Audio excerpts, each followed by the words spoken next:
Marcos, capítulo 1. Nós vamos ler primeiro os 2 versículos, depois nós vamos continuar até o último versículo. Versículo 21. Depois entraram em Cafarnaum, e logo no sábado foi ele ensinar na sinagoga. Maravilharam-se da sua doutrina, porque os ensinava como quem tem autoridade e não como os escribas. O Evangelho de Marcos ele é um evangelho bastante dinâmico. É um evangelho que ele não entra em certos detalhes, ele vai direto no assunto. Como eu disse anteriormente, ele foi escrito por Marcos para a igreja de Roma, basicamente, para os romanos. E ele não entra em alguns detalhes acerca do início do ministério de Jesus. Ele já vai direto ao assunto. Então, na primeira exposição, nós apresentamos quem é Marcos, o propósito dele em escrever o Evangelho e o que significa Evangelho para Marcos. O que ele quis dizer com o Evangelho, né? O versículo 1. Depois, o pastor Carlos expôs ao chamado dos primeiros apóstolos, dos primeiros discípulos, que foram homens treinados por Cristo para dar continuidade à sua obra aqui na Terra, da qual nós somos seus sucessores, né? A missão dos apóstolos não termina com os apóstolos, ela começa com os apóstolos, e não vai terminar conosco, vai continuar conosco.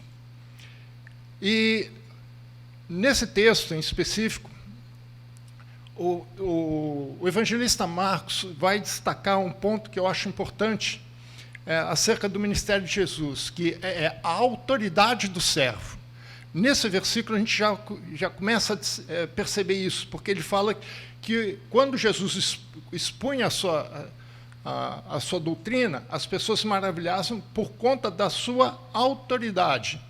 E não simplesmente por conta da sua doutrina, mas por conta da sua autoridade, como ele ministrava, como ele agia. Então, nesse texto, do versículo 21 até o final desse capítulo, o que nós vamos ver, basicamente, é a autoridade com que Jesus ministrava às pessoas.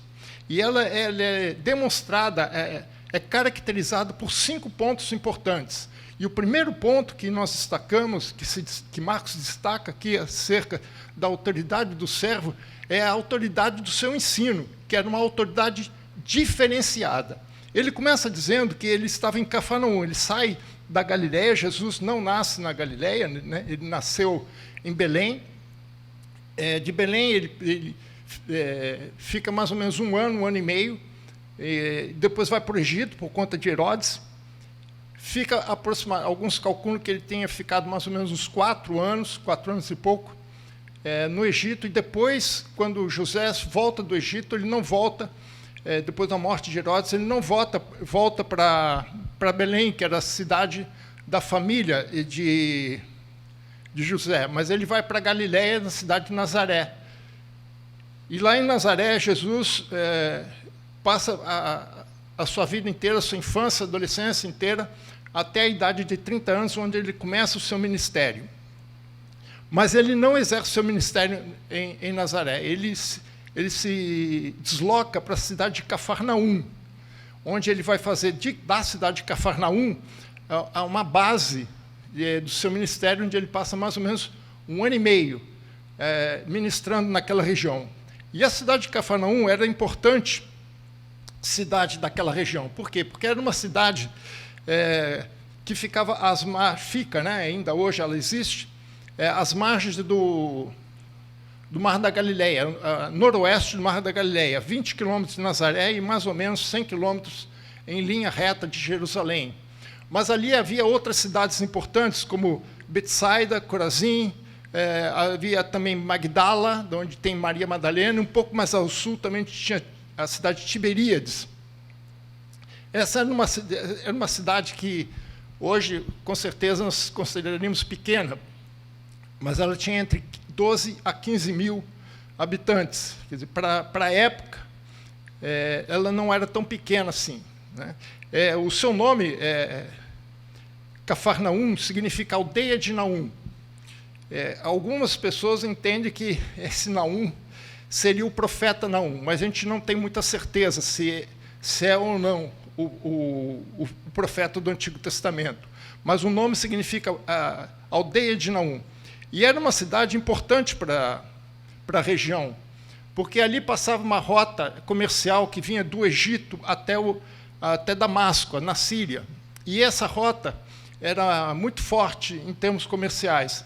E, por isso, ali havia também um posto de alfandegário. Mateus, por exemplo, que era dessa cidade, ele era fiscal da Receita Federal, né, e ele era coletor de impostos, né, e não era à toa que estava ali. Ali, por conta desse trânsito e também por conta do desenvolvimento econômico da região, ali economicamente era muito próspera. E também tinha uma presença muito forte dos romanos. Ali até tinha uma das sinagogas dali foi construída por um centurião romano, né? Depois, ao longo do texto, nós vamos perceber isso. Talvez seja isso também que tem influenciado Marcos nessa descrição com vistas aos romanos. E ali também veio os primeiros discípulos de Jesus, né? Como João, como Pedro, André, Tiago e o próprio Mateus. Então, a cidade era estrategicamente importante para Jesus, onde ele poderia percorrer toda a Galileia, e também que fica na parte ocidental do Rio Jordão, mas ele também poderia percorrer a parte oriental, que é a região de Decápolis e Pérea, onde tem, por exemplo, Gadara, né? Outra cidade importante. E Jesus, quando ele vai para aquela cidade, ele usa uma estratégia que Paulo também usa, né? Quando ele chegava numa cidade, Paulo usava as sinagogas como ponto de partida da evangelização. E essas sinagogas são importantes para o judaísmo até os dias de hoje. A palavra sinagoga é de origem grega, né? Mas a palavra que eles usam é Beit Knesset, que significa casa de reunião. Knesset até hoje é usado por Israel como referência ao parlamento israelense, né? E ela é um centro de estudo religioso e cultural. Então, na sinagoga, tanto se estuda a palavra de Deus, como outras coisas relativo à cultura judaica, né? Ela surgiu na Babilônia, justamente porque eles perderam o contato com o templo, então eles tinham que manter a sua cultura, o ensino da palavra, das escrituras, e também como se portar numa nova condição, num novo contexto, como ser judeu fora de Israel, né? Essa era a questão deles, e como manter as suas tradições. Então, as sinagogas sempre foram importantes para o judaísmo, por conta de ser um centro de manutenção da cultura e tradições judaicas. Então, Jesus aproveitava esses momentos, aproveitava esses lugares, e Paulo também usava isso para ensinar o povo. E foi isso que ele fez. No sábado, ele chega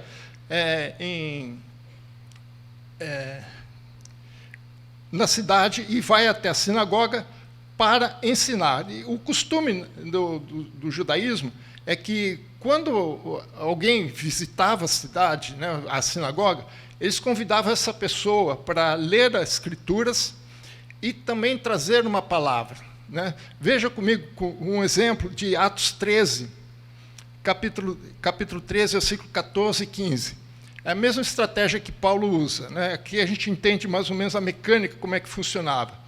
Mas eles, atravessando a Perge para Antioquia da Psídia, indo num sábado à sinagoga, assentaram-se. Depois da leitura da lei e dos profetas, os chefes das sinagogas mandaram dizer-lhe a Paulo e Barnabé: irmãos, se tendes alguma palavra de exortação para o povo, dizei-a. Então, era nesse momento que Paulo, assim como Jesus, aproveitava para ensinar, trazer uma interpretação dos textos que eles estavam lendo. Então, foi essa situação. Jesus leu o texto e, logo em seguida, ele faz uma explanação do texto. E, quando ele faz essa explanação, o povo fica maravilhado. Por quê? Porque ele não ensinava da mesma forma que os escribas. Os escribas eram estudiosos da palavra, porque eles eram como o nome diz, escritores, eles eram copistas da lei.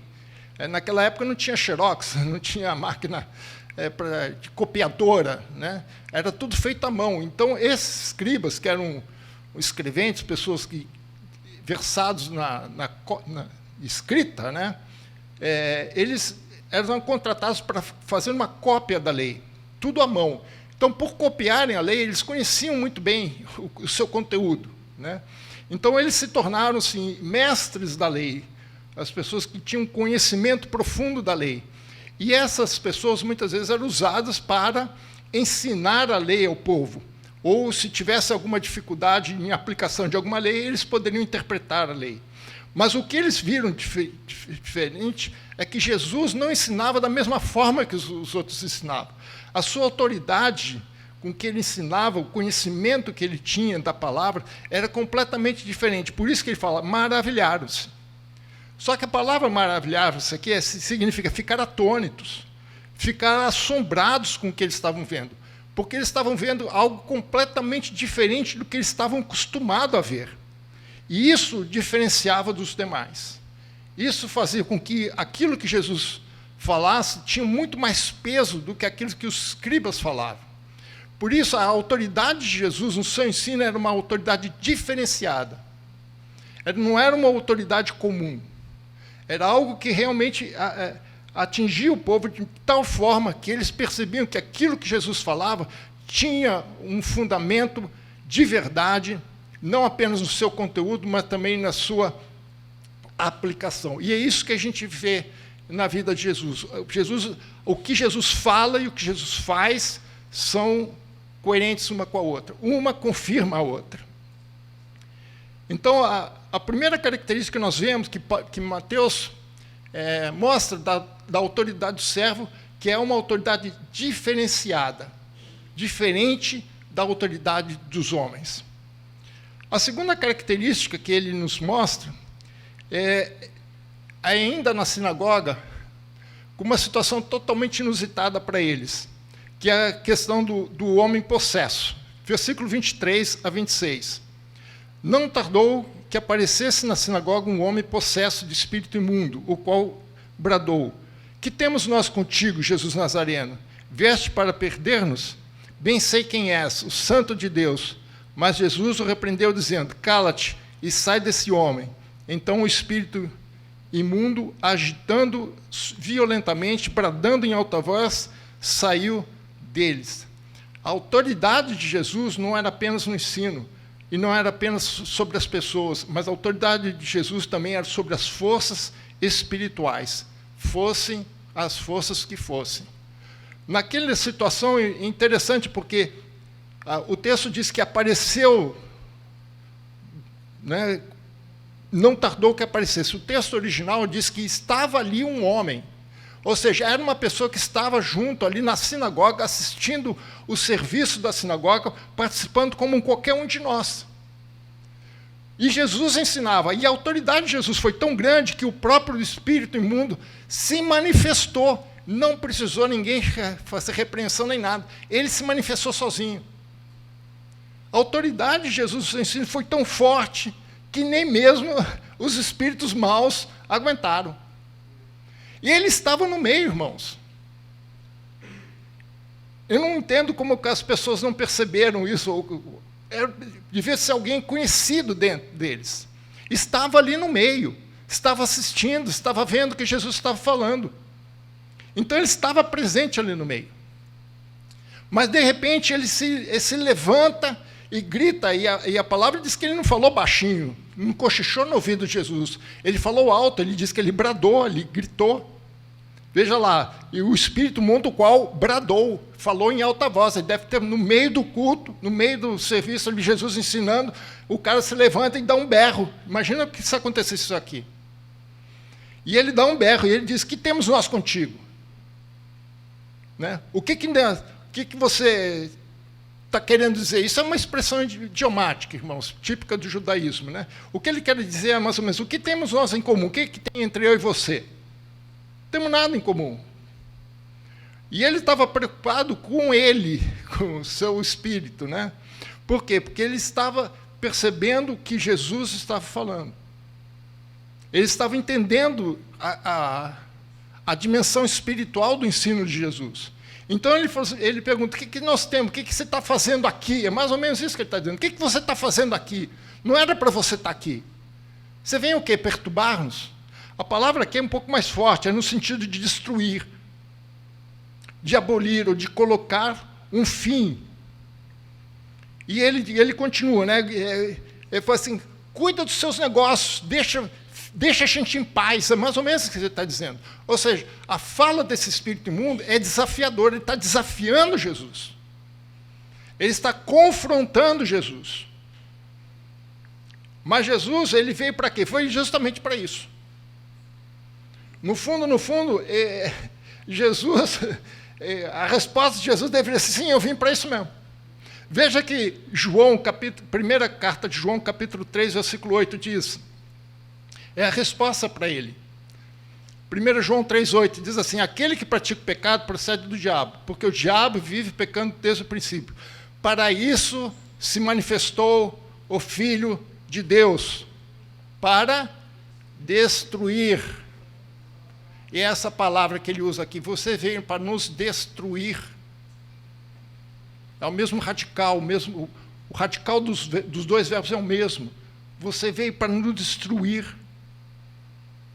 É isso que ele deu, e Jesus, a resposta é ele disse, sim, eu vim para destruir as suas obras. E é o que ele faz ali, né?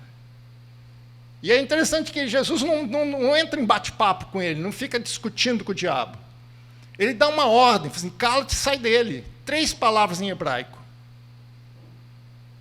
Jesus falava hebraico. Em grego um pouco mais. Mas em hebraico, eu fiz questão de ir lá no hebraico.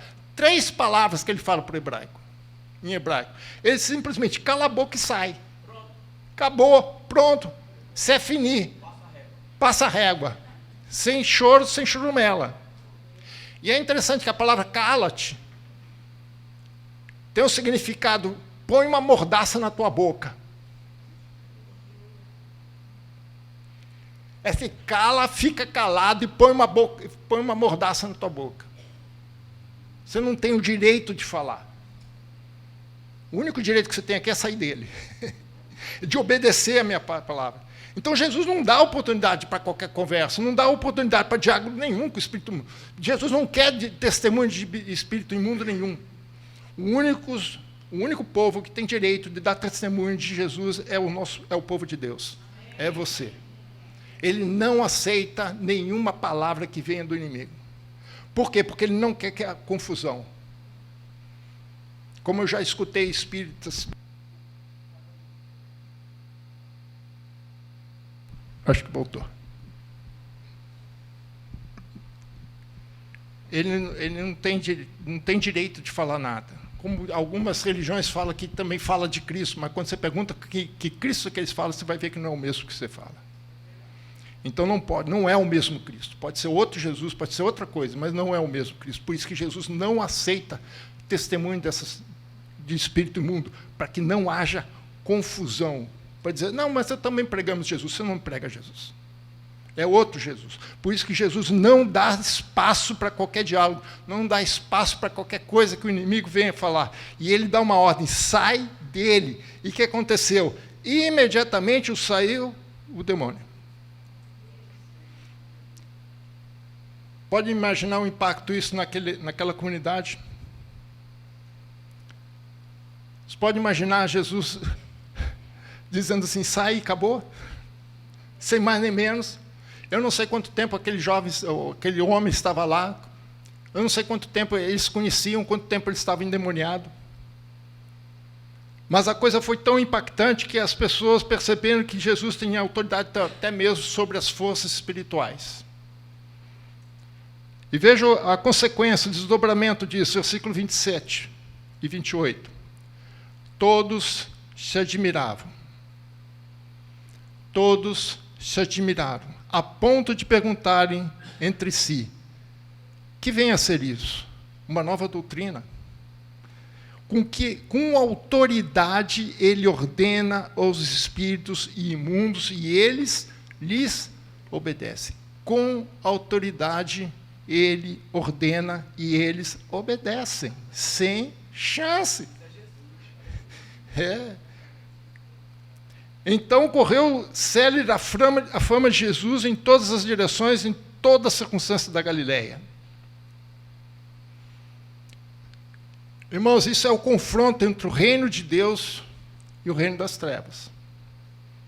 Aliás, lá no versículo 12 e 13 desse capítulo, a primeira coisa que Jesus faz é ser tentado 40 dias e 40 noites pelos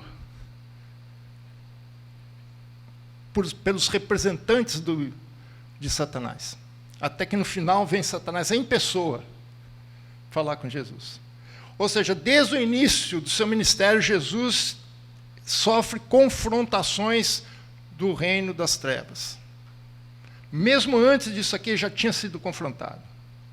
E vai ver outras confrontações, porque o reino de Deus é um confronto com o reino das trevas. Onde tem luz, não tem trevas. Onde tem trevas, não tem luz. Ou um ou é outro. Quando Jesus chegou, é para eliminar todas as trevas. E veja que Jesus fala em Mateus capítulo 12, versículo 28. Mateus 12, 28. Se, porém, eu expulso demônios pelo Espírito de Deus, certamente é chegado o reino de Deus entre vós. Lembre-se, irmãos, a pregação de Jesus começava assim: arrependei-vos, porque o reino de Deus está próximo. Quando Jesus expulsa os demônios, ele mostra que o reino de Deus já chegou. Já está, porque se ele expulsa pelo Espírito de Deus, é porque o reino de Deus já está se manifestando, e quando o reino de Deus se manifesta, o reino das trevas tem que ir embora. Não tem espaço para eles. E é isso que eles admiravam. E eles perguntavam, era uma nova doutrina? Nova aqui é no sentido de qualidade, uma doutrina diferente do que tudo que eles já tinham visto e imaginado. É algo sem precedentes, incomum. Nunca visto antes. Algo realmente novo, de qualidade. E ele ordenava, assim, sem mais nem menos. Conhecendo um pouquinho as tradições da época, havia exorcistas naquela época. Atos comenta um pouco sobre isso. E os exorcistas naquela época eram completamente diferentes do que Jesus fazia.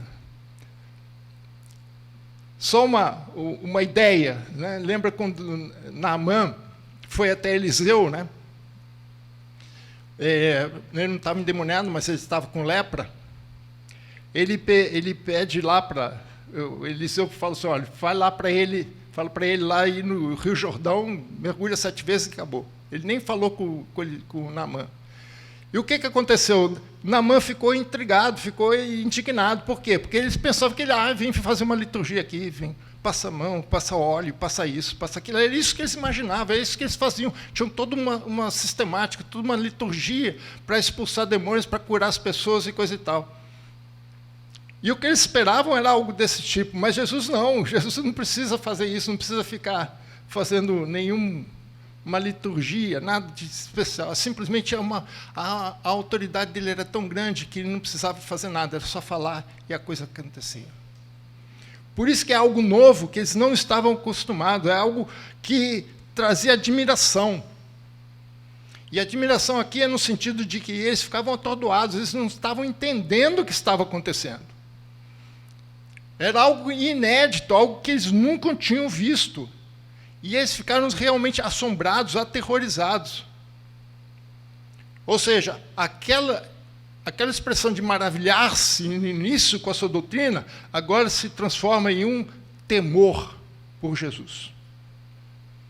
Agora já não é admiração pelo que ele fala, mas pela autoridade que ele tem, que ele exerce sobre as pessoas, inclusive sobre os demônios. E a autoridade dele é tão grande que os demônios lhe obedecem, sem nenhuma contestação. E isso causa temor neles, respeito pelo que Jesus está fazendo.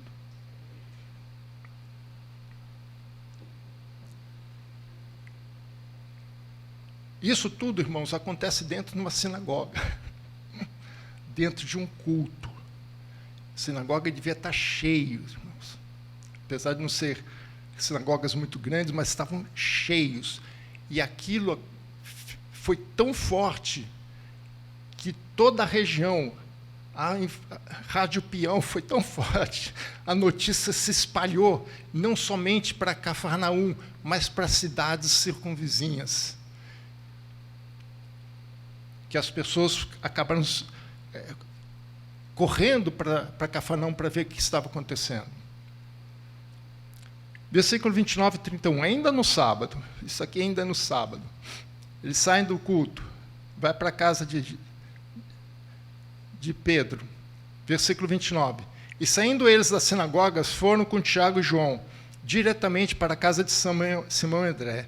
A sogra de Simão achava-se acamada, com febre, e logo lhe falaram a respeito dela. Então, aproximando-se, tomou-a pela mão e a febre a deixou, passando ela a servi-los. Irmãos, tem um detalhe aqui muito interessante que normalmente a gente não percebe, né? Lucas falava que, falando sobre o mesmo texto, ela disse que ela estava com muita febre. A coisa devia estar feia mesmo para o lado dela. Alguns comentaristas acreditam que ela estava com malária, não sei, mas existem indicativos, né, que ela possivelmente estivesse com malária. Se isso for verdade, a coisa é um pouco mais grave. Mas tem um detalhe aqui muito importante, irmãos, que às vezes passa despercebido. É o fato que Jesus tocou na mão dela. Aí você pergunta, mas pastor, mas o que tem a ver tocar? Qual o problema de tocar? Você toca, o judeu não. Você pode, nós não temos esse tipo de problema. Nós não só tocamos, mas às vezes abraçamos, né? Coisa e tal. Mas o judeu só tocava na sua própria esposa, no máximo a sua filha. Nenhuma mulher de fora tocava. Eles tinham preconceitos, eles tinham que, na verdade, não eram bem preconceitos, eram mais no sentido de tradições. Por que isso? Porque havia uma tradição de não tocar porque eles não queriam se tornar impuros no toque com uma mulher. Veja comigo o final do versículo, Levítico 15, versículo 19, o finalzinho. Capítulo 15, versículo 19. No final do versículo, ele diz assim, qualquer que tocar será impura até a tarde. Ou seja, se a mulher estivesse no seu ciclo menstrual mensal, se o homem tocasse nela, ele estaria impuro. Como a gente não sabe, só a mulher que sabe, né, e às vezes o seu marido sabe, quando a mulher está no seu período ou não, uma pessoa de fora não sabe. Então o judeu não tocava nela porque ela podia estar no seu ciclo e ele se tornaria impuro. Então vocês vejam a dimensão que é de Jesus ter tocado naquela mulher. Ele quebra preconceitos, ele quebra paradigmas, ele quebra tradições. Ele poderia dizer, não toco, porque ela é mulher, eu não sei se ela está no ciclo dela ou não, eu posso me tornar impura. Ele falou, não, ele tocou nela. Ele não se importa com isso. A autoridade de Jesus não está limitada a essas tradições, não está limitada a esses preconceitos. Como havia as autoridades dos judeus. Ninguém tocava em mulher. Sua esposa, e olhe lá. E olha, veja só o impacto disso. A sogra de Pedro foi curada tão imediatamente que ela se levantou da cama e foi servir Jesus. Ah, pastor, mas por que isso? É porque quem já teve febre alta sabe que depois, que mesmo que você tome um antipirético, né, uma coisa aqui, nós temos enfermeiras aqui, né, o corpo ainda fica quebrado. A gente não consegue, mesmo tendo passado a febre, a gente não consegue restaurar, levantar e sair andando, fazendo alguma coisa. Leva um tempo. Ela não. Ou seja, Jesus não curou apenas a febre, mas curou toda a indisposição que a febre traz, todos os efeitos colaterais que a doença podia trazer. Eliminou tudo. Então a cura fora completa. E ela, por gratidão, ela se levanta e vai servir não só Jesus, mas aos todos os presentes. Agora, o impacto na vida de Pedro deve ter sido muito grande, irmãos. Por quê? Porque ele pode testemunhar um milagre em sua própria casa e com um membro da sua própria família.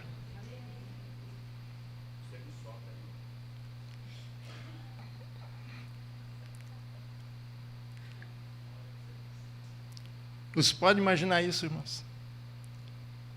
Isso deve ter impactado tanto Pedro, que apesar de todos os seus temores e receios, ele morreu por Cristo. Literalmente. Né?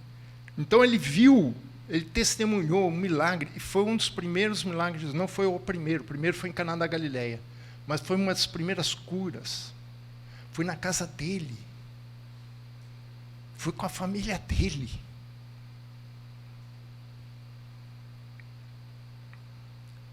Versículo 34. Olha o impacto disso tudo, irmãos. E ele curou muitos doentes. Muitos doentes, de toda sorte de enfermidade. Os médicos e enfermeiros perderam o emprego aqui. Toda sorte de enfermidade. Expeliu muitos demônios. Não lhes permitiam que falasse, porque sabiam quem ele era. A notícia passou por toda a região e muita gente se juntou e foi lá ver o que estava acontecendo. Tendo levantado de madrugada, saiu e foi para um lugar deserto e ali orava. A oração era a fonte da sua autoridade. Então, a obra das enfermidades. Aqui é um ponto importante, irmãos, sobre cura. Por que Jesus curou tanto? Por que Marcos fala tanto sobre cura? Porque a cura, irmãos, das enfermidades era também uma figura de perdão de pecados. Hoje nós temos uma medicina bastante evoluída. Temos cura para doenças que há muito pouco tempo atrás não tinham. Pessoas morriam de doenças simples. Hoje não. Hoje a medicina está muito avançada, mas na época de Jesus, doenças muito mais simples, as pessoas podiam morrer. Então, nem toda a enfermidade tinha cura e era difícil para as pessoas. Então, quando a cura, há uma libertação, há uma salvação. Então, quando Jesus curava, ele passava a ideia de salvação, de perdão. Havia associação da ideia da doença com o pecado, embora nem todo pecado, nem toda enfermidade é consequência ou fruto de pecado. Toda enfermidade de pecado. Mas havia muitas situações. No capítulo 2 nós temos uma situação dessa. Mas havia um conceito dentro do judaísmo da época, do entendimento das doutrinas da época, que essas enfermidades eram consequências do pecado.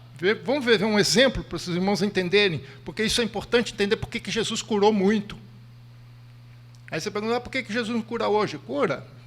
Jesus tem outras maneiras, não tem só uma. Né? Mas veja só lá em João capítulo 9, versículo 2. João capítulo 9, versículo 2. Aqui a gente vai entender por que Jesus curou muito. Jesus estava passando lá em Jerusalém, e ele viu um cego de nascença. Eu não sei como é que eles sabiam que era cego de nascença, mas tudo bem. E os seus discípulos perguntaram, mestre, quem pecou? Este ou seus pais, para que nascesse cego? Você veja aqui o preconceito deles, irmãos.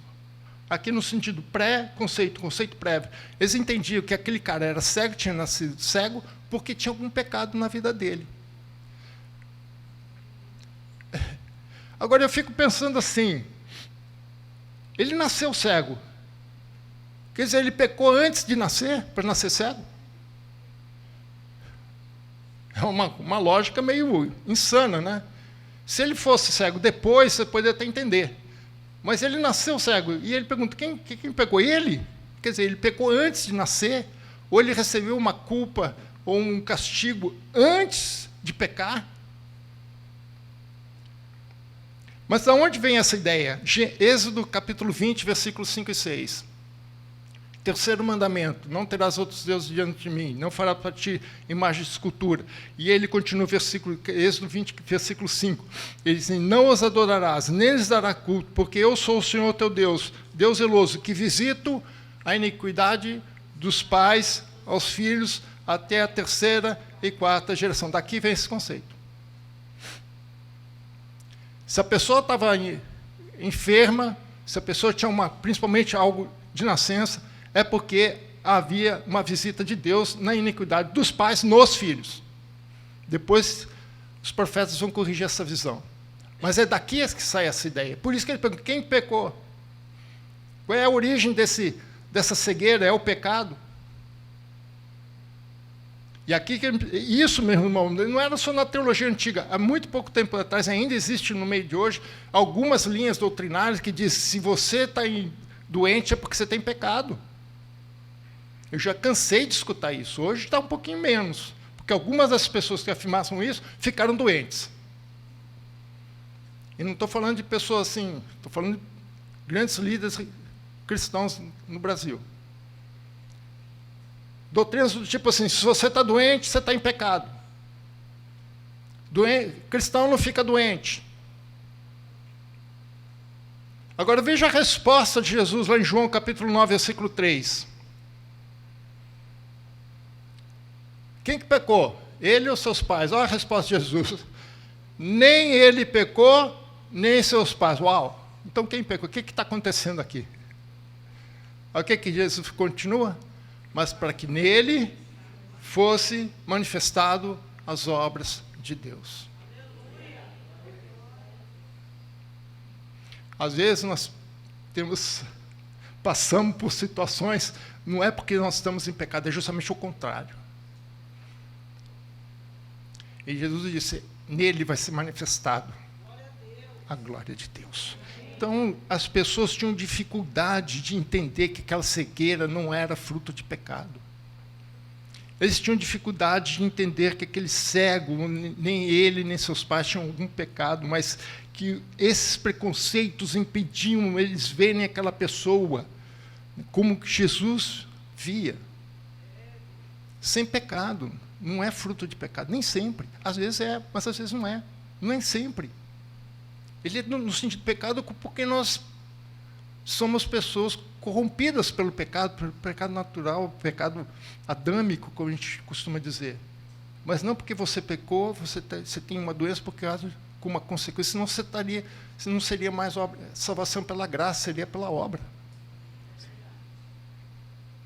Então, quando Jesus cura, ele quebra preconceitos, ele traz uma nova doutrina, uma nova visão de ver o homem.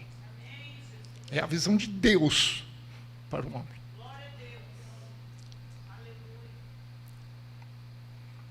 Versículo 40. Aproximou-se dele um leproso. Agora a coisa vai ficar feia. Aproximou-se um leproso, rogando-lhe de joelhos, se quiseres, pode purificar-me, Jesus. Jesus, profundamente compadecido, estendeu a mão, tocou e lhe disse, quero, fica limpo. No mesmo instante, lhe desapareceu a lepra e ficou limpo. Eita, trem! Meus irmãos, lepra aqui não é a hanseníase, ela também é hanseníase. Na Bíblia, lepra geralmente são doenças de pele, vários tipos, não necessariamente a hanseníase. A lei da lepra está descrita no capítulo 13 e 14 de Levíticos. É interessante ler depois, os irmãos, para entenderem um pouco mais a questão da lepra. Veja, por exemplo, capítulo 13, versículo 2, para vocês entenderem que lepra não era simplesmente hanseníase. Levítico 13, 2. O homem que tiver na sua pele inchação, ou pústula, ou manchas lustrosas, e isto nela se tornará como praga de lepra. Será levado a Arão, o sacerdote, ou um dos seus filhos, os sacerdotes, para examinar. E se vocês lerem lá, depois vocês vão ver que havia lepra da casa, havia lepra da roupa, que, na verdade, está se referindo ou a mofo ou algum tipo de fungo, né? Então, lepra era um conceito muito mais amplo. Mas era considerado uma maldição, como um castigo de Deus contra aquelas pessoas. Um caso bem típico, depois os irmãos podem ler, lá em Números 12, 10, Miriam, depois que ela se rebela contra o seu irmão, Moisés. Miriam era a mais velha dos três, né? Miriam era a mais velha, depois Arão, depois Moisés. Ela se revolta contra o irmão, e Deus dá lepra para ela, fica 7 dias leprosa. E existem outras, Geazi com Eliseu e outras situações. Então, sempre a lepra era associado com esse tipo de situação. E eles eram estigmatizados pela sociedade. Veja comigo lá em Levítico 13, 43 a 48, para os irmãos entenderem a importância do ato de Jesus com esse leproso. Não é só a cura. Veja só, havendo, pois, o sacerdote examinado, sem inchação da praga, na sua calva ou anticalva está branca, que tira a vermelho, como parece a lepra na pele, é leproso aquele homem, está imundo. O sacerdote declarar imundo, a sua praga está na cabeça. As vestes do leproso em que está a praga serão rasgadas. Eles andavam com as roupas todas rasgadas, de propósito. É para ser identificado. Os seus cabelos desgrenhados cobrirá o bigode e clamará, imundo, imundo. Por onde ele passava, ele tinha que berrar para que as pessoas se afastassem dele. Imundo, imundo. Será imundo durante todos os dias da praga que estiver nele. E é imundo. Habitará só. A sua habitação será fora do arraial. Nos tempos de Jesus, fora da cidade. Eles eram segregados. E essa segregação tinha como objetivo evitar com que essas pragas se contaminassem. Não dá uma pandemia. Então, veja, eles eram estigmatizados. Agora, Jesus não apenas cura o leproso. Novamente, Jesus toca o leproso. Né? Ele toca um leproso. Eu imagino a cabeça das pessoas quando viram isso. Né? Jesus tocando um leproso. Né? Ele toca o leproso. Porque eles eram segregados, eles tinham que viver segregados. Agora, uma coisa interessante, né? O leproso, ele quebrou a segregação. Ele não podia estar ali onde ele estava. Ele tinha que viver à parte. Ele tinha onde parar de ficar gritando. As pessoas tinham que identificá-lo rapidamente, que ele era um leproso. Mas ele, o que ele faz? Ele quebra esse isolamento. E você vê algum momento Jesus repreendendo ele por isso? Ele não repreende, muito pelo contrário. O texto diz que ele ficou profundamente compadecido. É uma autoridade movida à paixão. Paixão aqui no sentido positivo, irmãos. Com compaixão. Ele ficou compadecido. Ele sentiu a dor daquele homem. E o que ele fez? Ele toca. Meus irmãos, para mim, a cura maior dele não foi da lepra.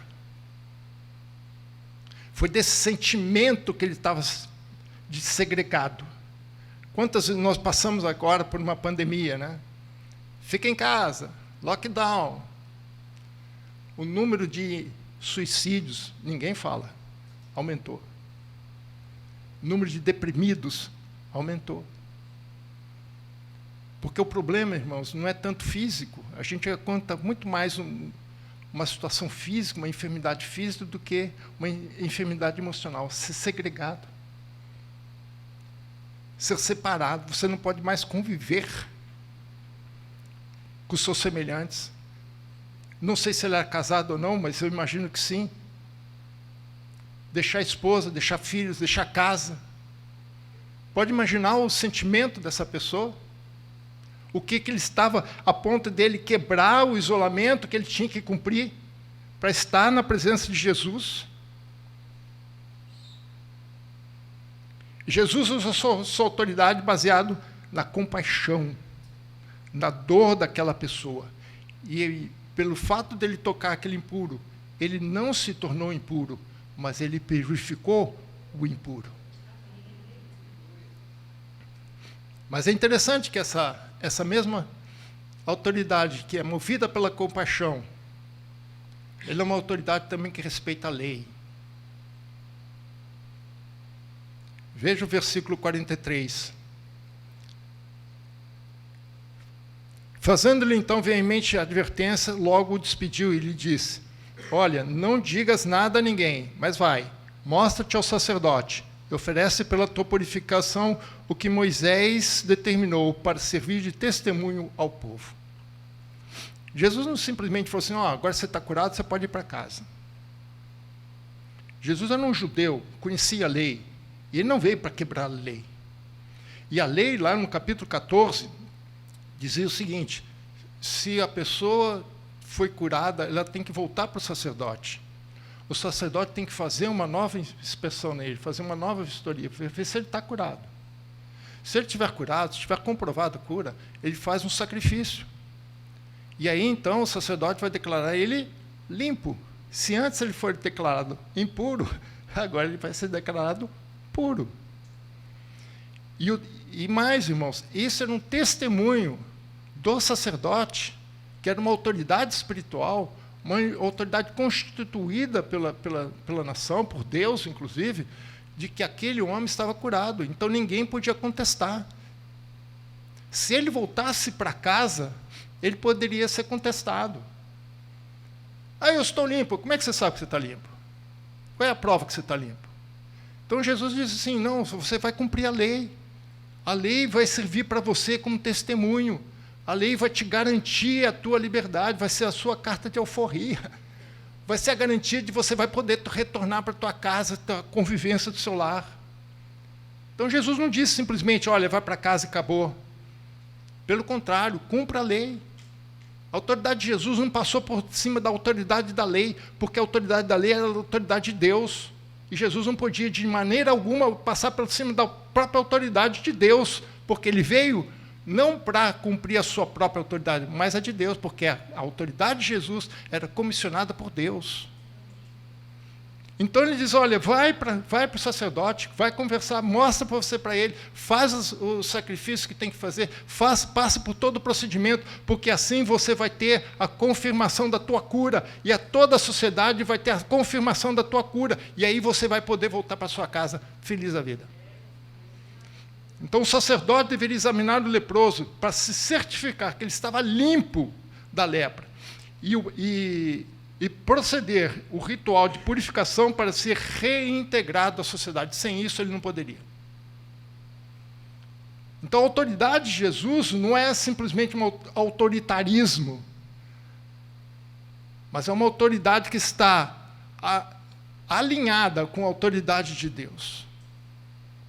E é essa autoridade que Jesus não veio para quebrar, mas veio para cumprir. Jesus, debaixo da autoridade de Deus, exercendo essa autoridade sobre os homens. Portanto, irmãos, essa é a autoridade do servo. É com essa autoridade que ele serve. Uma autoridade diferenciada, não com aquelas que os homens nos delegam. Porque essas são falhas. A gente tem visto aí na televisão quantos são falhas, que quebram, que extrapolam a sua autoridade. Jesus não. É uma nova autoridade, uma nova doutrina, vim direto da parte de Deus para exercer o seu ministério aqui na terra, para manifestar o poder e a autoridade de Deus, do reino de Deus entre nós. É essa autoridade do servo, é essa autoridade da igreja, porque toda a autoridade foi dada a Jesus. E ele concedeu essa mesma autoridade à igreja. Amém, irmãos? Que essa autoridade esteja sobre você.